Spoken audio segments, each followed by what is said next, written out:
O presidente da Assembleia, deputado Edgar Preto, recebeu no início da tarde desta quarta-feira diretores de 9 entidades representativas das categorias que compõem a chamada alta gestão do Estado.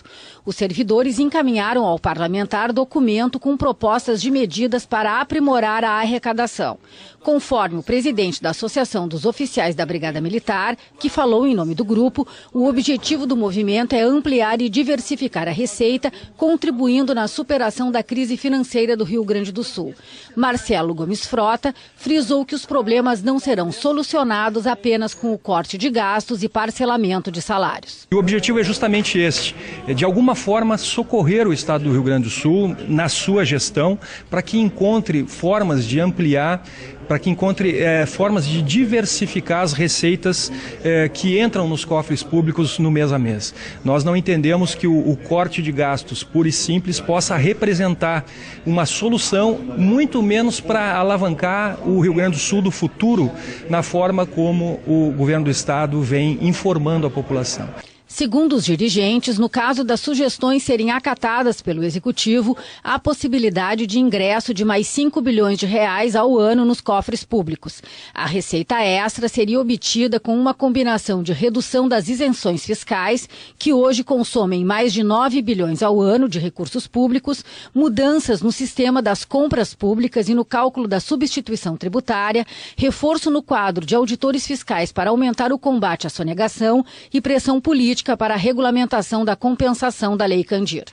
Nós não temos assim a pretensão de estarmos trazendo a solução para o Estado do Rio Grande do Sul, mas de alguma forma contribuir para que o governo entenda que atrasar, parcelar salários não está na disponibilidade do governo para o enfrentamento desta crise. Então, forte nesta pauta, que é uma pauta única, que é uma pauta que nos une, nós temos procurado os poderes nesta condição muito de política associativa, nada de política partidária, com esta responsabilidade, então, de gestão. Esta é a nossa proposta e é o que nós viemos trazer hoje à Assembleia Legislativa. Eu acho que o governo deveria investir muito mais na fiscalização, né, nas ideias que a gente traz também, porque atualmente o secretário de Fazenda está muito ocupado com a despesa, com os gastos, né, e enquanto a Receita ele tem menos tempo para nós.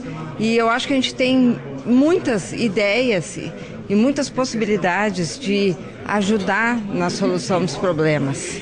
E a gente queria mais espaço, inclusive com o governador, que até hoje nunca nos recebeu, para falar sobre isso. Na verdade, nós compomos o conjunto das entidades que aqui estão, compõe a alta gestão do Estado do Rio Grande do Sul.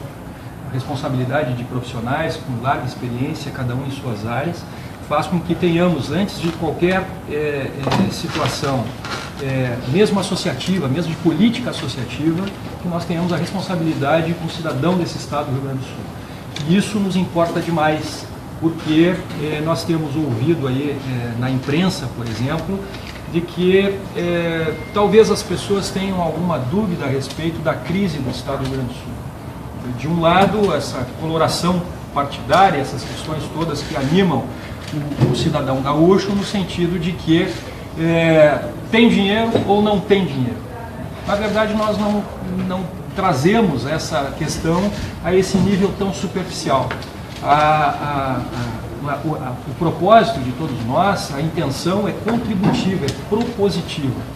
É trazer alternativas tendentes à ampliação e à diversificação na questão das receitas.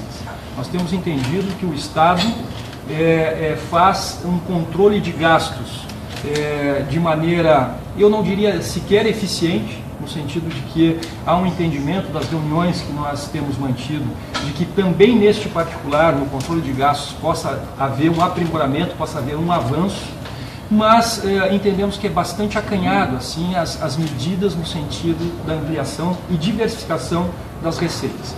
Por outro lado, esse sentimento que o senhor expõe como presidente aqui do Parlamento também nos assalta, via de regra, que é a questão da transparência efetiva a respeito do trato do erário público do Estado do Rio Grande do Sul. Porque, sobretudo, nós acreditamos que não está à disposição do governo do Estado enfrentamento de crise a partir do vencimento dos seus servidores. E a propósito não é de todos os servidores também, quer dizer, são os servidores da administração direta do Executivo e os funcionários públicos e militares estaduais do Poder Executivo. Então, este cenário, que é um cenário bastante limitado, digamos assim, requer toda essa responsabilidade, toda essa inteligência, toda essa capacidade, e nós resolvemos nos reunir para justamente oferecer essas propostas. Em razão disso, nós procuramos o governo do Estado, fizemos o mesmo documento que fizemos dirigido a Vossa Excelência e queremos desde já agradecer a forma pronta e com que o senhor nos concede essa audiência, aos líderes de bancada, enfim, ao Parlamento Gaúcho nós queremos agradecer. Por parte do governo fomos recebidos pelo secretário-chefe da Casa Civil, recebeu um conjunto também de medidas, um conjunto de informações, que pôde avaliar e nos responder. Só que o Estado do Rio Grande do Sul é muito dinâmico, as coisas acontecem de maneira muito dinâmica. Nos recebeu tem quase uns 14 dias, mais ou menos, e se precipita o final do mês, e com ele estas medidas que sobrevêm e esta incerteza mesmo com relação, inclusive aos anúncios que o governo faz. Então o governo faz o anúncio que vai optar por pagar os salários menores, mas não diz que salário é esse, que possibilidade é essa, que fatias serão atingidas, e especialmente no discurso do governo está que estas medidas se propõem a alavancar o Rio Grande do Sul no futuro e tudo mais. E nós realmente entendemos a disposição do governo, entendemos que é uma herança no sentido de que a crise não é de agora e também não é do governo anterior, quer dizer, é uma crise herdada ao longo destes anos, mas que precisa de toda essa disposição, toda essa responsabilidade, mas numa diversificação de frentes para que se possa fazer esse enfrentamento. Então, resumidamente, digamos assim, o propósito de todos nós seria este. Por óbvio, os profissionais da área de finanças, o Sindifisco, a Fisec e todos que aqui têm contribuições mais específicas, tendentes inclusive a crescer algo em torno de 5 bilhões ano no orçamento do Estado. Então nós gostaríamos que fosse recebido com muita responsabilidade também as propostas que nós estamos trazendo, e aquelas que eventualmente não puderem ser implementadas, que venham a público nos informar, olha, essa aqui não podemos implementar por causa disso, isso, porque na verdade acho que somos todos credores do governo no sentido de que da transparência, no sentido da informação precisa. Olha, algumas das medidas que o Sindifisco está sugerindo nós já vemos adotando. Sim, mas que medidas são essas e que com profundidade, com que extensão elas têm sido adotadas?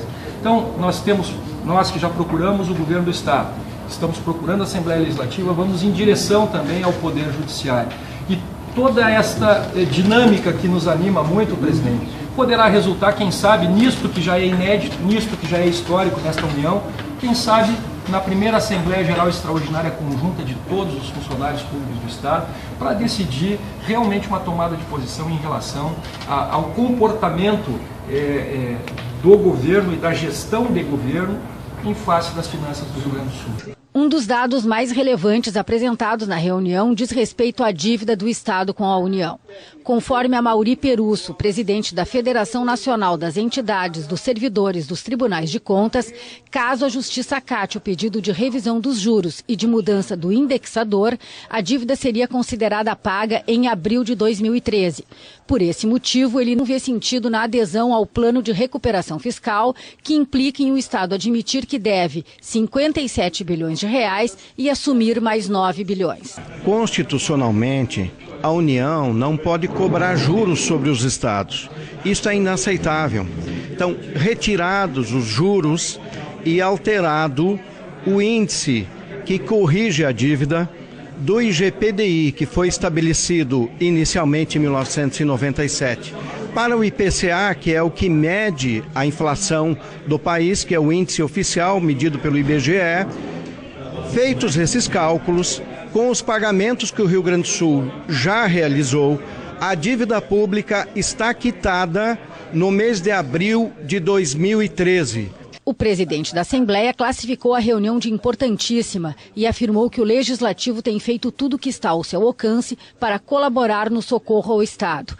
Edgar Preto destacou a mobilização nacional que a Assembleia Gaúcha realiza para o Rio Grande do Sul reaver pelo menos parte dos recursos perdidos com a Lei Candir e a frente parlamentar instalada na semana passada para acompanhar a adesão do Estado ao regime de recuperação fiscal proposto pela União.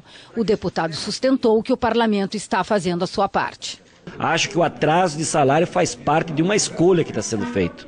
Por outro lado, vem para essa casa o chamado termo lá do regime de recuperação fiscal, para ter uma moratória nessa dívida injusta, que pelo que as entidades trazem aqui pelos seus documentos e comprovam, ela até já foi paga, porque devíamos lá no governo do Brito 9 bilhões, pagamos em torno de 25 bilhões, devemos em torno de 57 bilhões. Por outro lado, a gente estranha esse silêncio, digamos assim, quando o governo do Estado senta na mesa para negociar com a União. Eu acho que essa negociação está injusta e, repito, não joguem aqui para esta casa a responsabilidade de quem tem que primeiro apontar um caminho.